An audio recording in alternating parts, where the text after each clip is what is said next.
Okay, let's get back to this fascinating topic of whether Canada should put tariffs on Chinese electric vehicles. Here's a provocative headline in the Globe and Mail. With tariffs on Chinese EVs, Canada will become the new East Germany. Now, of course, the reference there is to the notorious Trabant cheapo car they used to make in that former communist dictatorship. Our guest says that there is not a strong case to put import barriers on Chinese electric vehicles. We're joined by Roger Boyd, fellow at the Balsillie School of International Affairs. Thank you very much for coming on the show. Thank you for having me. You say that non-Chinese automakers, to some extent, have their own selves to blame for the fact they can't compete. Well, you really look at how the Chinese have focused on electric vehicles over the past 5 to 10 years. They've really driven that forward, whilst the other car makers have really focused on either making up excuses whilst they can't make EVs, or focusing on hydrogen, or even saying we'll keep producing internal combustion engines for the next 5 years. So one of the reasons we're so far behind. I like it. You call hydrogen the Betamax of car propulsion, aka a red herring or a blind alley. But we won't get into that. But obviously, some people will say we have an important auto industry in this country and in the United States, and cheap Chinese electric vehicles will hollow it out. Don't we need to protect our workers?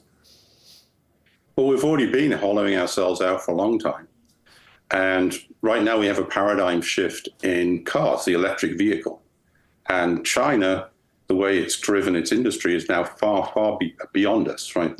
This month, current forecasts say that over half of the cars sold in China will be EVs. And the scale is there. We can either lock ourselves out from that technology and go our own way, the way East Germany went, and 10 years from now, they'll have fully very advanced electric vehicles, and we'll have the EV version of the Trabant. So we really want to think carefully about bringing in competition and also engaging with the big corporate giants such as BYD to bring their plants into Canada as well. Just bring them in. And that's interesting. What about if they simply want to ship cars here, either from Mexico, a cheap base? Of course, that has resulted in the hollowing out of Canada's auto industry and the US manufacturers. Should we insist BYD and the other Chinese firms build factories here? Well, we've done a lot of money subsidizing other foreign car companies to be here, including German ones, with battery plants, etc. And under our free trade agreement, if BYD opens up a plant in Mexico, how can we argue that they shouldn't export cars to us? I think the best thing would be to look for ways in which we can learn from the Chinese car companies and try and kickstart our own learning of that process, which they've spent so long doing. And in the US, really, apart from Tesla, we really haven't developed that ability. What about the argument that these Chinese cars are cheap because of inadequate worker protection and even human rights violations in parts of China? I think such commentators should get out more and actually understand what China is versus perhaps what it was 15 years ago. You have most of the European car manufacturers have plants in China. They produce cars from there and actually export them back to Europe. It's not a case of cheap labor anymore within China. They are the most advanced manufacturing country in the world. And it's that, plus huge levels of automation, etc., which is driving their ability to produce cars that's cheap.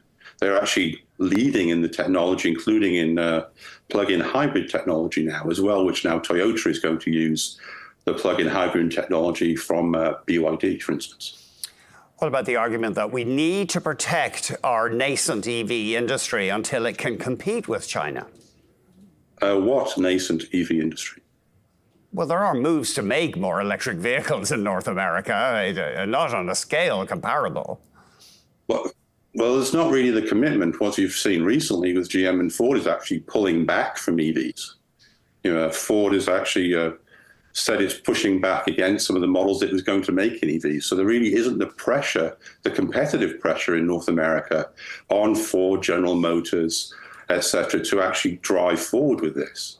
And one of the things that China's benefited so much from is very intense competition. So these companies need competition.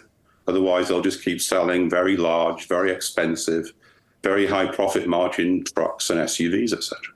Which some environmentalists say don't really bring much benefit at all, but that's another topic. We've less than 30 seconds left. Wouldn't this really just result in us losing out in electric vehicles? Give us an epilogue there, and the Chinese would just own the market. Well, we either work with the Chinese or they're going to own the market anyway.